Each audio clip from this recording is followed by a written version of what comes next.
Poesía porque hemos suspendido y ahora estamos aquí.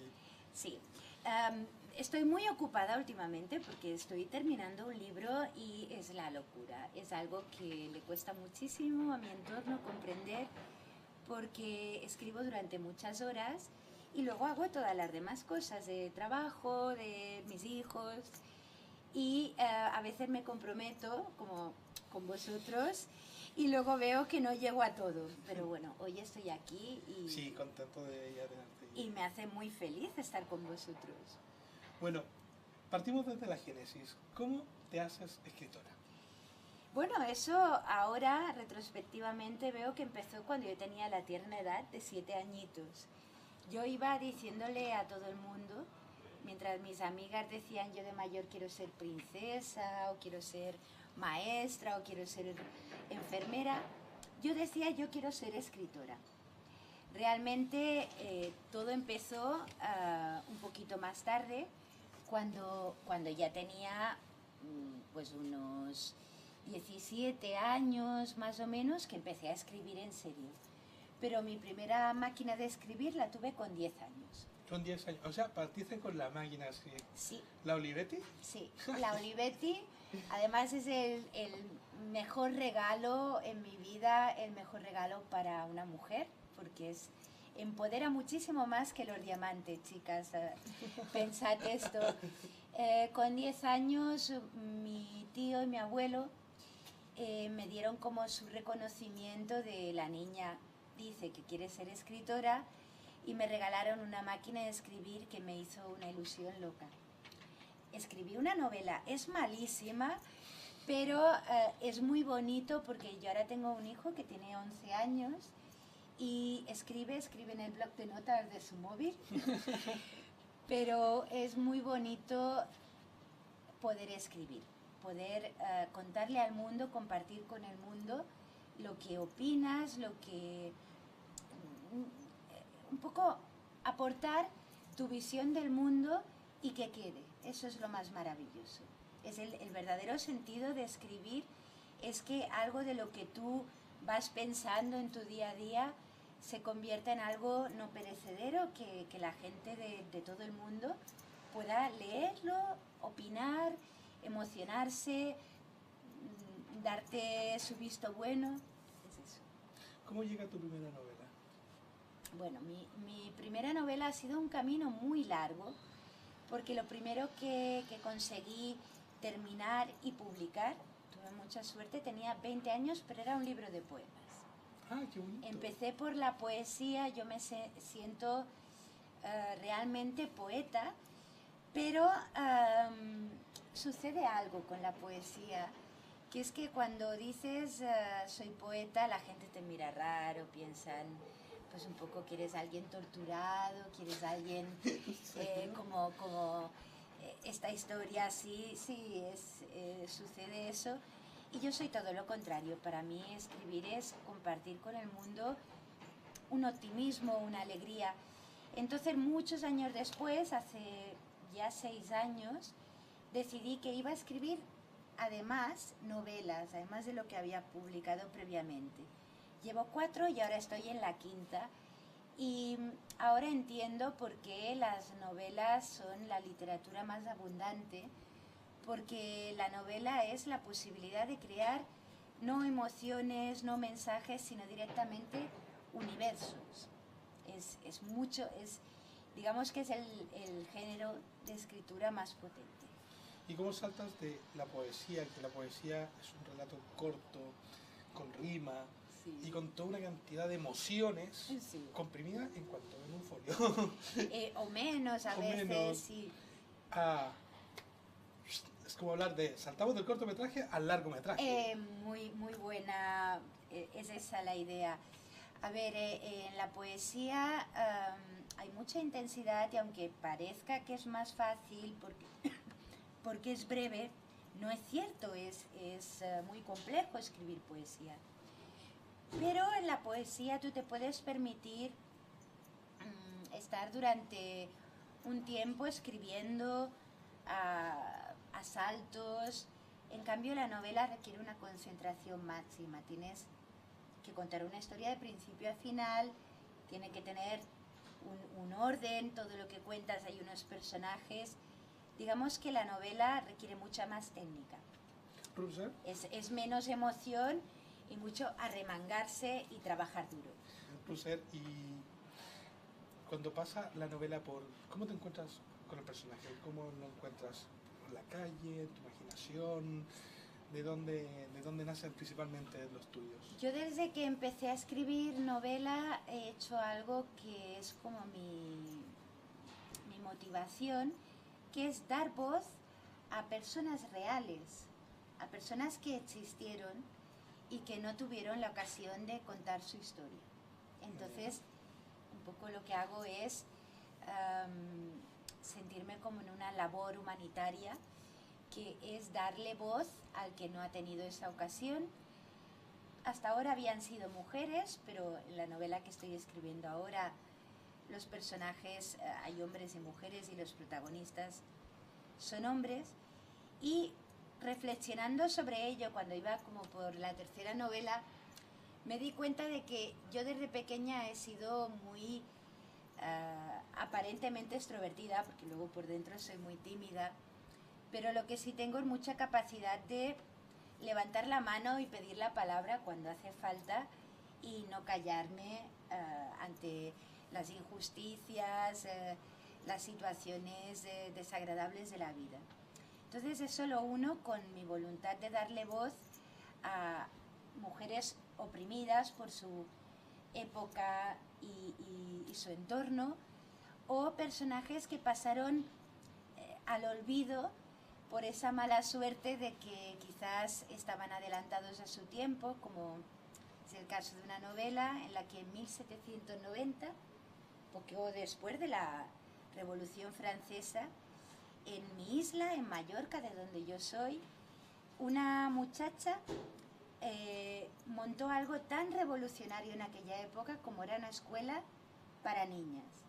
Las niñas en aquella época estudiaban costura, estudiaban canto, tocar el piano, cosas para ser una buena esposa, pero de conocimientos científicos o de historia, literatura, filosofía, matemáticas, todo eso no hacían nada. Entonces, esta muchacha, es un hecho real, montó una escuela y pasaron los años y esa escuela pasó a ser de la iglesia, de las monjas, y se olvidó a esta pionera. ¿Por qué se la olvidó? Porque además de hacer esto tan maravilloso de montar una escuela, era en 1790 una mujer libre, una mujer que no quería casarse, pero tenía a sus amigos, a sus amantes. Me pareció tan maravilloso contar esta historia y que ahora que nos creemos todos tan modernos, reflexionemos un poco de cuánta gente ha habido antes que nosotros que ha allanado el camino para nuestras libertades. Entonces, por ejemplo, conté en esa novela este personaje. Es como, mi vocación es esa, es a que no sabías que hubo alguien maravilloso y os voy a contar su historia. Me parece maravilloso porque en una época que se supone que somos tan modernos, que se supone que todas estas fracturas de igualdad de género las dejamos en el siglo pasado, y vemos que actualmente, tenemos la Inquisición de nuevo.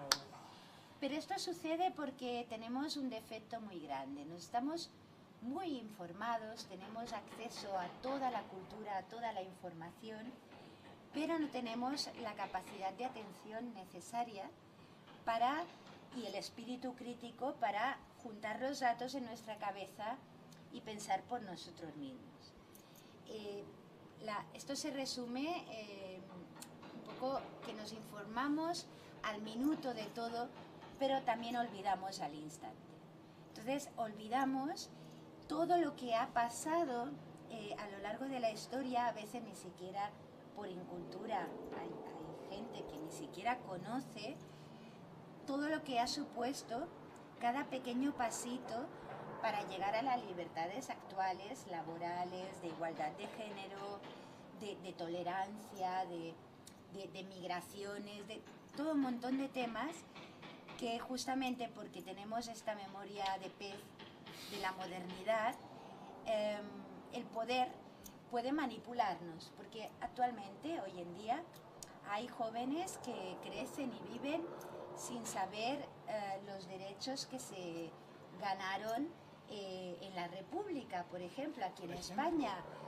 Y parece que es nuevo el derecho al matrimonio de personas del mismo sexo, o por ejemplo en Rusia, en el comunismo, en la primera etapa se daba por hecho la igualdad entre hombre y mujer y se daba por hecho que no hacía falta ni casarse ni tener ningún tipo de posesividad sobre la otra persona. Entonces las mujeres de la primera hornada del movimiento soviético se creyeron ese discurso y lo ejercieron. Y son grandes intelectuales, grandes mujeres como Akhmatova, Marina Svetaeva, Asia Lazis, una pensadora de alto nivel y directora de teatro a la que he dedicado una novela, que las pobres se creyeron ese discurso, lo ejercieron, decidieron no casarse, tener las parejas o los hijos que les diera la gana, viajar por el mundo,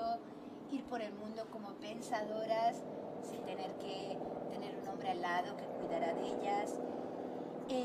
Esto sucedió en 1900 y poco, y luego hubo una regresión brutal. Son las dos guerras mundiales, en España la guerra civil.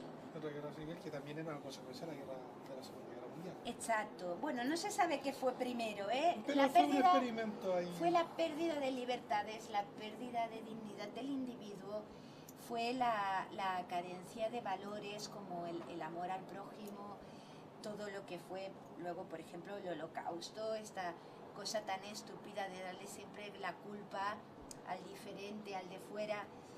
Todo esto nos ayuda a reflexionar y a darnos cuenta de que las igualdades, la tolerancia, tienen mucho que ver con la cultura, también la cultura histórica. No basta con estar al día de cuál es el grupo musical de moda. Tenemos también que comprender qué ha pasado, por ejemplo, musicalmente se entiende muy bien, qué ha pasado para llegar a un estilo musical. Hay mucha gente que ignora de dónde viene el jazz.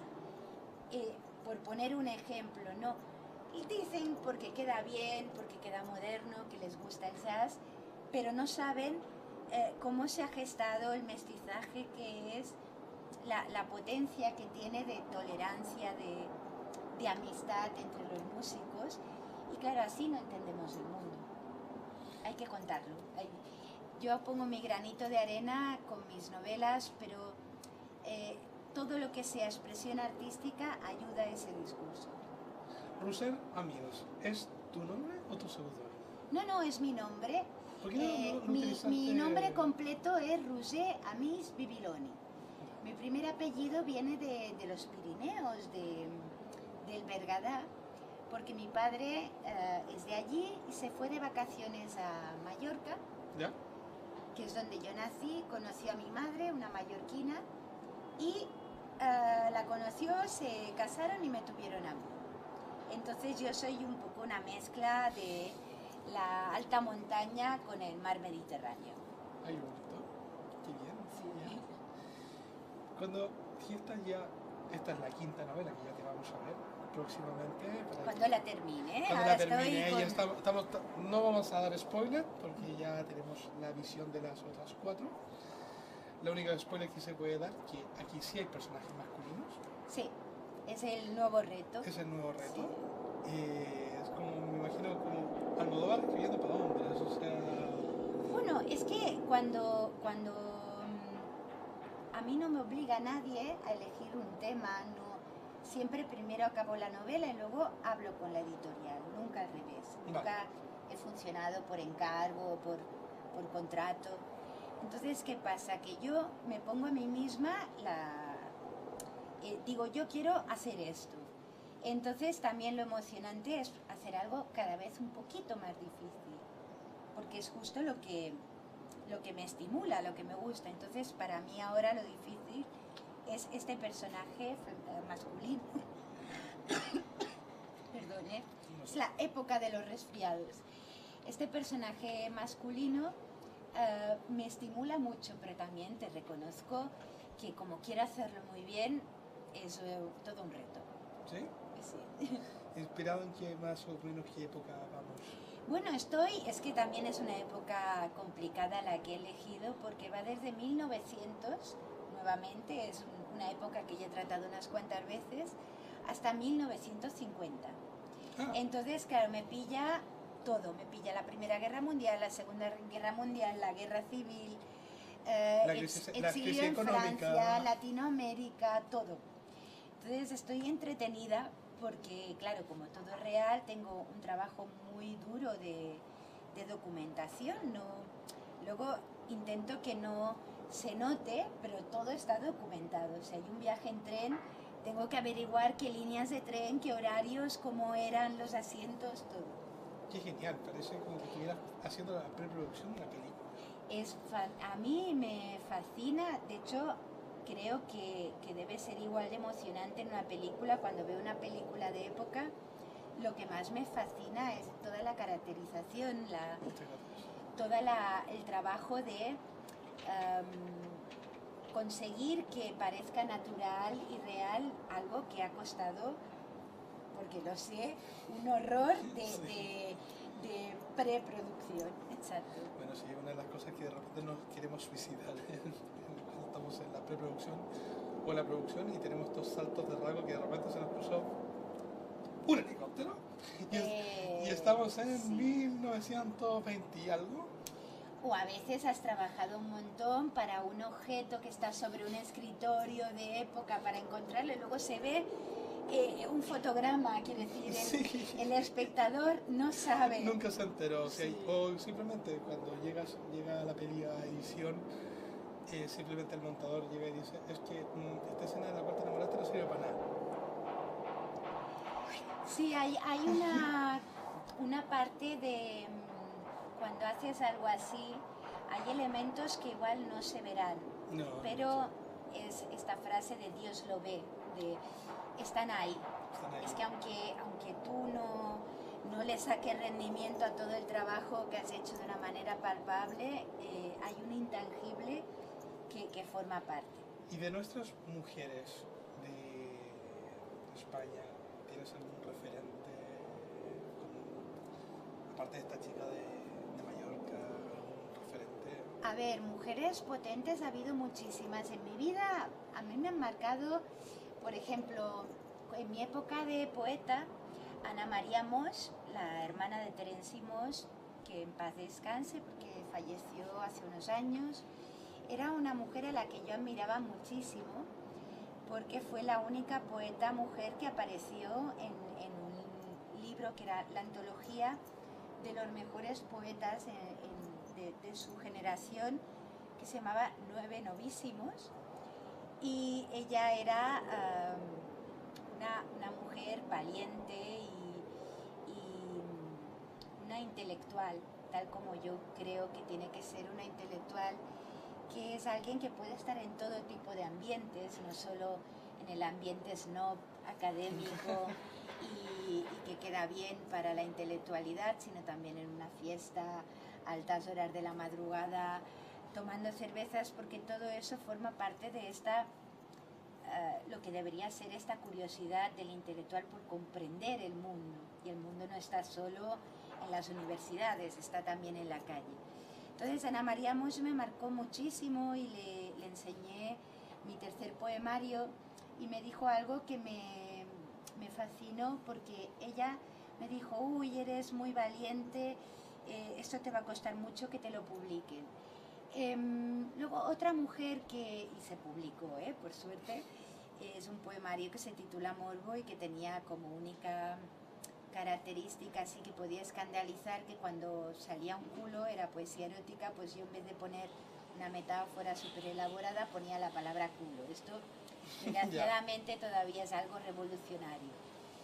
Otra mujer es, por ejemplo, Ana María Matute. La conocí muy mayor ya, cuidaba de ella su hijo, y Me divirtió mucho porque todavía tenía una ternura, una travesura como una niña pequeña y me fascinó hablar con ella de la imaginación, de lo importante que es mantener vivo en ti ese espíritu de querer imaginar cosas que no están y querer transmitirle al mundo que son reales.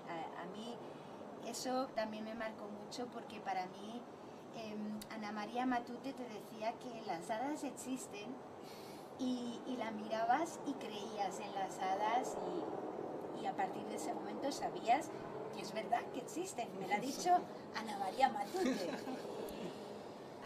Bueno, ya hay muchísimas más. En la actualidad pues hay un montón de escritoras muy potentes que se han quitado ya todos esos miedos que teníamos ante las mujeres de, ay, si me preguntan de si escribo como hombre, escribo como mujer. Ahora ya... Sigue existiendo esa pregunta. No, pero ahora ya contestamos, ya las que nos hemos ya tirado a la piscina, decimos, por favor, léeme y opina tú. No me voy a etiquetar yo misma. En estos años que hemos visto avanzar, retroceder, la tecnología como que avanzó un montón, pero de repente como que retrocedemos más de un siglo y más muchas veces. Sí. Como diría Catherine Bigelow, volvemos a estar en Strange Days, un día es extraño, grande cineasta. Ver que otra vez la mujer tiene que volver a alzar la cabeza y reivindicar el feminismo, reivindicar no el feminismo así como, a ver, porque soy feminista me tengo que cortar el pelo corto y casi no me llega a la regla, sino es todo lo contrario, hablar de igualdad, de, a ver, tío, ¿qué importa si soy mujer o hombre? Bueno, ahí estamos ya, creo, a punto de dar el paso, sigue habiendo toda esa convulsión de gente que se reafirma en un lado, en otro, como si fuera una guerra. Creo que es tan simple como que empecemos a comprender, y yo soy optimista y pienso que estamos a punto, que se trata de tolerancia entre personas.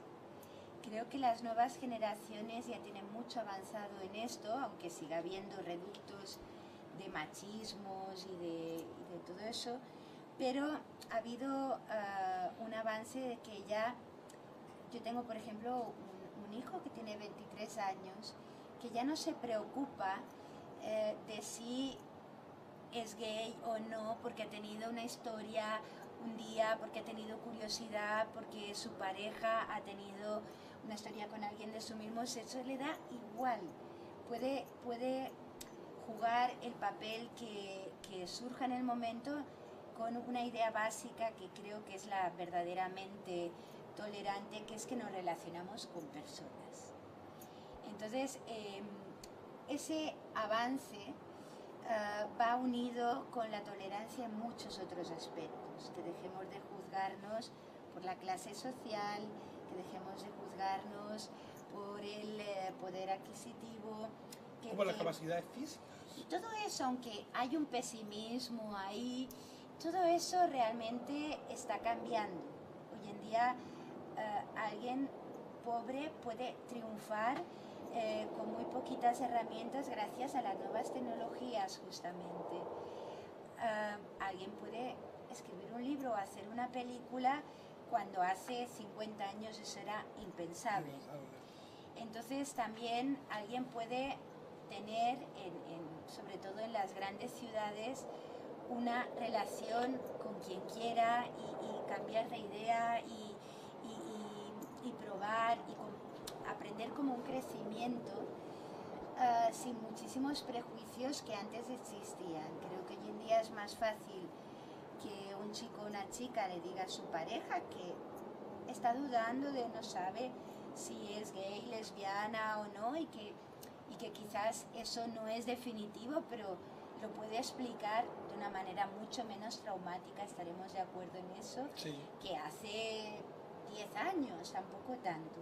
No, en 10 años hemos visto una evolución y hemos visto, pero una evolución que ha sido gracias Pero sigue siendo un drama cuando no hay ese respeto, sí. Por eso tiene que seguir habiendo una reivindicación, sin tener ningún miedo. Lo que pasa con el tema de la igualdad entre hombre y mujer, creo que pasa mucho con que los hombres se relajen en tener que afirmarse en su masculinidad, llegando a la homofobia como algo opuesto, quiere decir, tienen que reafirmarse.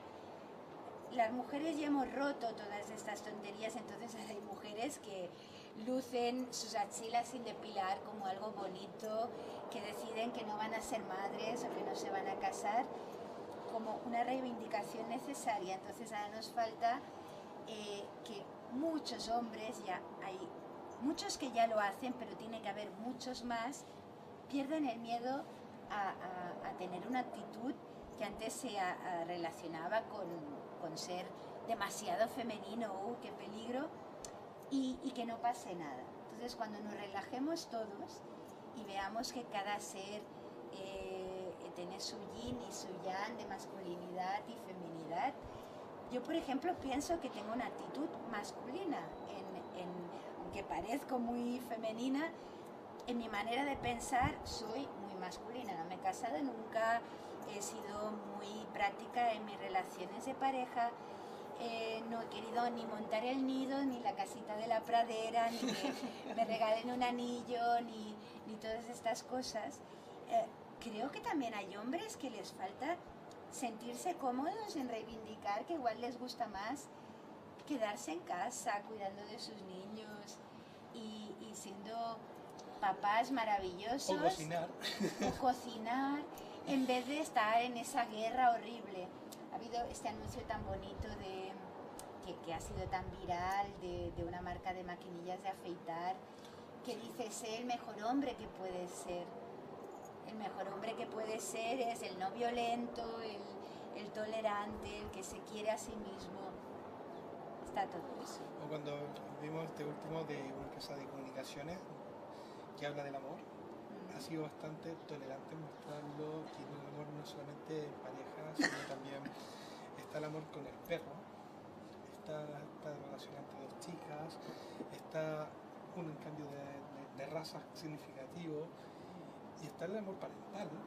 Sí. Entonces, que el amor es amor, o sea, como quieras llamarlo, es amor. El amor es justamente eso, es incondicional, es verdadero. Por ejemplo, las relaciones de amistad son una forma de amor. Sí, y sí. Quizás a mí me ha sucedido que a medida que he ido cumpliendo años me he dado cuenta de que cuando amas realmente a la persona con la que estás, pero también amas a muchas otras personas y no te tienes que limitar por los posibles celos, por el miedo al que dirán, todo eso. Y la verdadera evolución como persona es ser capaz de vivir eso sin miedo, sin todas esas tonterías de, no, como estoy en pareja no puedo tener amigos, o un hombre con una amiga, o seguro que se acuesta, no puede ser. Todo eso son tonterías que, sí, la palabra amor tiene que empezar por amarte a ti mismo. Cuando te amas a ti mismo te dejas de tonterías y sales de ese rol del amor como posesividad o como lucha y simplemente quieres a lo que tú decías, a tus padres, a tu entorno, incluso a tus enemigos, porque puedes llegar a empatizar y comprender muchas cosas. Para ir terminando, Luzar, ya que televisión el tiempo es cortito, aunque sea televisión por internet también es corto, ¿dónde la gente te puede encontrar? Para que sepa encontrar tu literatura, tus cosas, ¿dónde? Como llevo tantos años haciendo 1000 historias, pues me podréis encontrar en rougeamis.com. Si ponéis Rougeamis en Google, os saldrá directamente todo. Recomiendo mucho ver todas las facetas, no solo los libros, que muchas gracias porque es a lo que hemos dado más importancia, pero también me gusta mucho divertirme y hay algún vídeo, alguna performance que también me gustaría que la veáis y que opinéis. Bueno, te agradecemos mucho por haber venido. Nos estamos despidiendo de todas nuestras amigas, amigos y amigas. Y bueno, un beso. Gracias.